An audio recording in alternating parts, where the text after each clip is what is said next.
Locked On Podcast Network presents Locked On Sports Today. The biggest star in college basketball beaten in the championship game. How did LSU take down Caitlin Clark?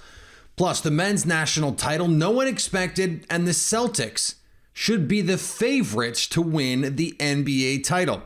This episode is brought to you by FanDuel Sportsbook, official sportsbook of Locked On. Make every moment more. Visit FanDuel.com/LockedOn today to get started. I'm Peter Bukowski, starting your day with the can't-miss stories and biggest debates in sports. You're Locked On Sports Today.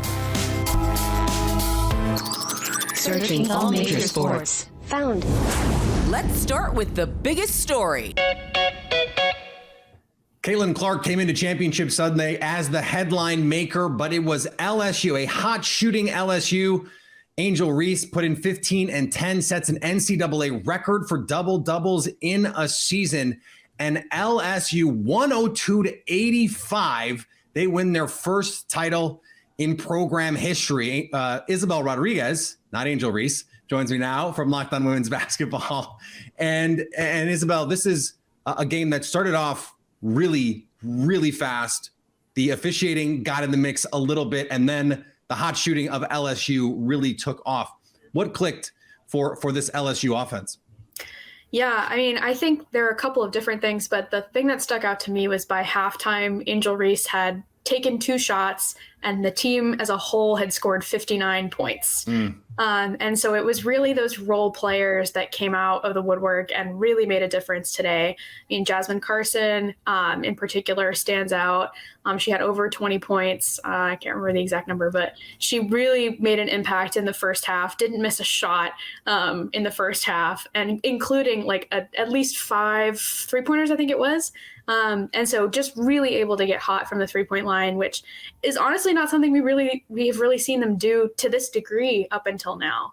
Yeah, Jasmine Carson had not scored in the last 3 games in the tournament, comes out, finishes with 22 points. She was actually 7 for 7 in the first half, 5 of 5 on threes, did not miss. And in a way, that was the story for LSU because they shoot 54% from the floor, almost 65% from 3. This was a team coming in shooting 19% from deep. So if you're Iowa, are you going, we just ran into some hot shooting, or was there something you felt like they were not doing that they could have done better in this game?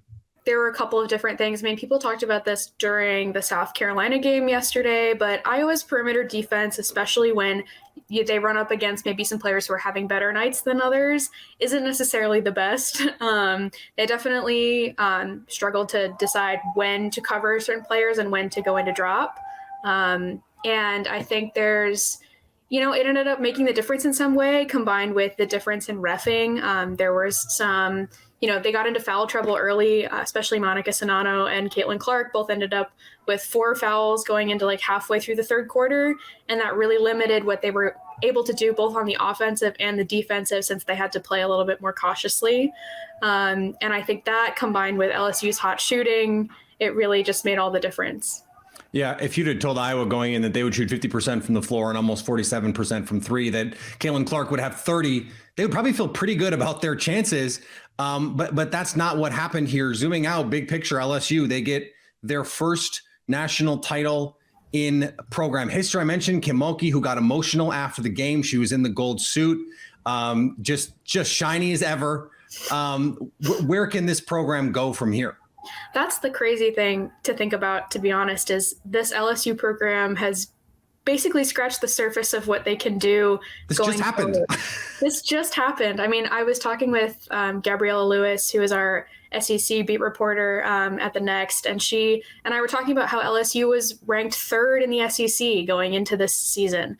It was South Carolina, then Tennessee, and then LSU. And they had a really not exactly that deep non-conference schedule. They were doubted basically the whole season, and for good reason too. I mean, they had games where they really struggled against opponents that they should not have struggled against. They had some really ugly tournament games, including that game against Miami, which is still maybe one of the worst basketball games I've ever watched in my life. They had some low moments for sure. But I think the pieces really came together, especially when they finally had, again, those other role players coming up and supporting what Angel Reese was able to do. Stay up to date all year on the latest with women's basketball by subscribing to Locked On Sports Today and Locked On Women's Basketball on YouTube or wherever you get podcasts. Thanks for making Locked On Sports Today your first listen. Coming up, what can we expect from a national championship on the men's side that is a bit unorthodox? Before we get to that, though, there was a historic upset in the NBA last night. The tournament is winding down, which means the NBA playoffs is heating up. Baseball is here. The Masters coming up in just a couple days, which means there's no better place and no better time to get in on the action than FanDuel, America's #1 sports book, and doing it right now. Because right now, FanDuel is giving new customers a no-sweat first bet up to $1,000. That's $1,000 back in bonus bets if your first bet doesn't win. Just go to FanDuel.com/lockedon and sign up today to claim your no-sweat first bet. Then you can wager on everything from the money line to point spreads to which team will be cutting down the nets on the men's side. Or you can bet on baseball, like the Mets and the Brewers tonight at American Family Field. The Brewers, slight favorites on the money line in their home openers. FanDuel has the -126 to win, all on an app that's safe and secure. Super easy to use. So don't miss your shot at a no-sweat first bet up to $1,000 when you join FanDuel today. Just go to FanDuel.com/lockedon to sign up. Make every moment more with FanDuel.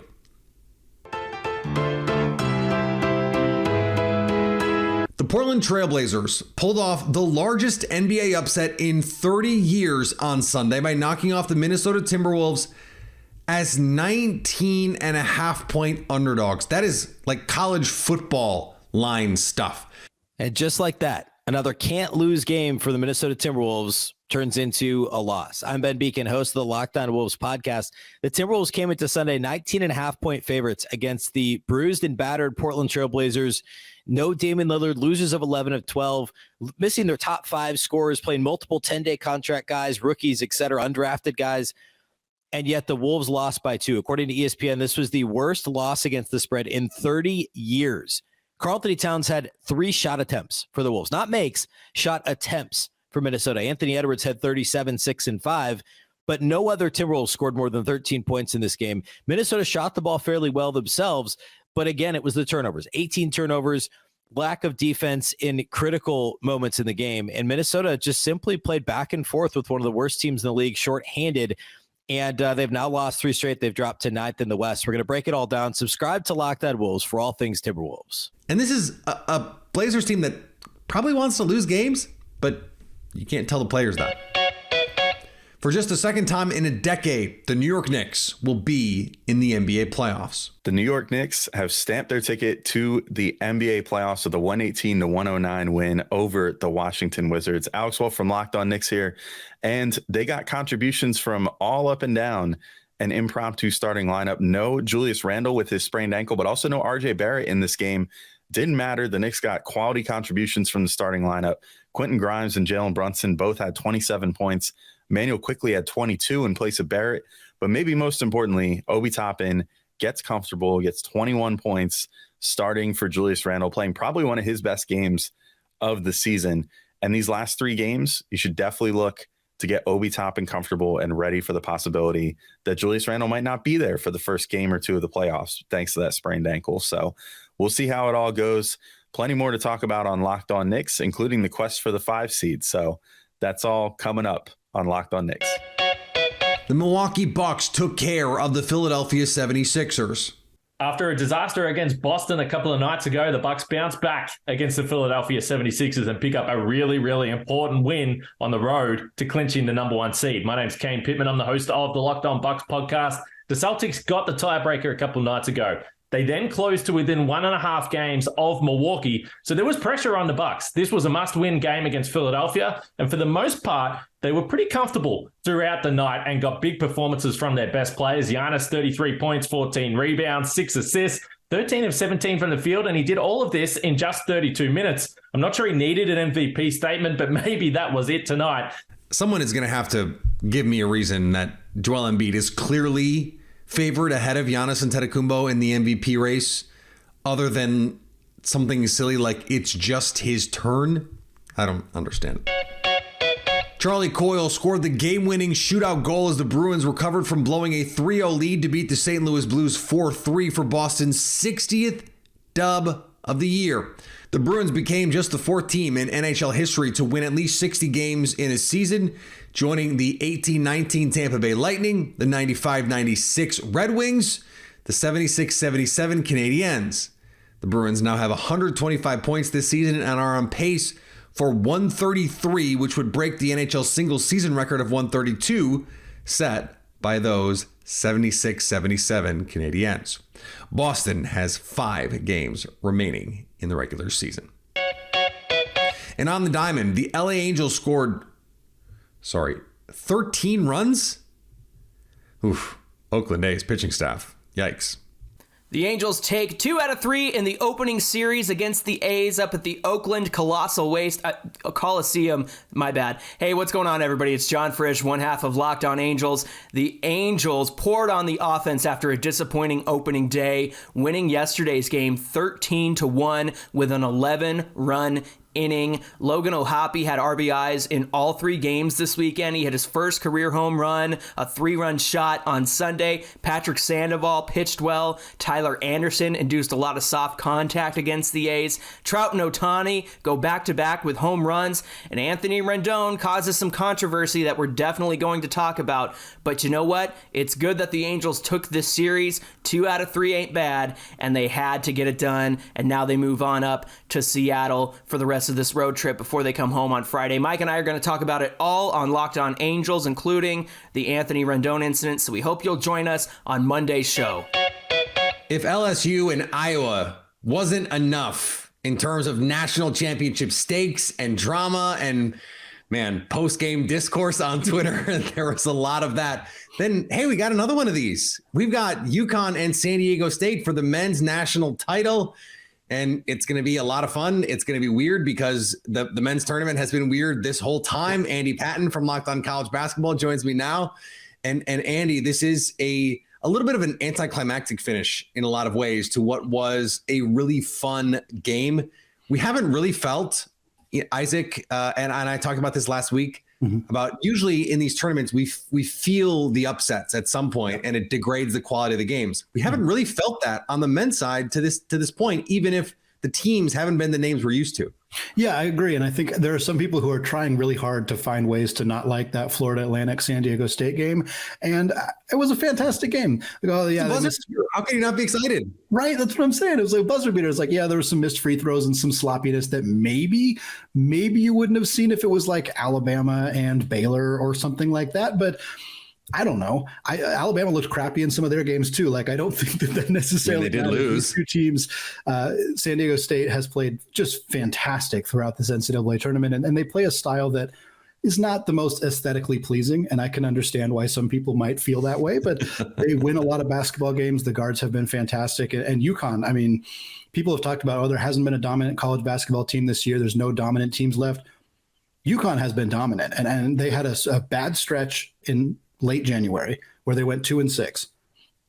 Outside of that, they have not lost at all. They did not lose to any team outside of the Big East in the non-conference. They haven't lost anybody in the tournament, of course. So this is a team that has been a flat out dominant force. And I know that they only got a 4 seed, which has kind of clouded some people's judgment on just the teams in this tournament right now. But I think if UConn was a 1 seed, I think the conversation we would be having around this tournament would be a lot different.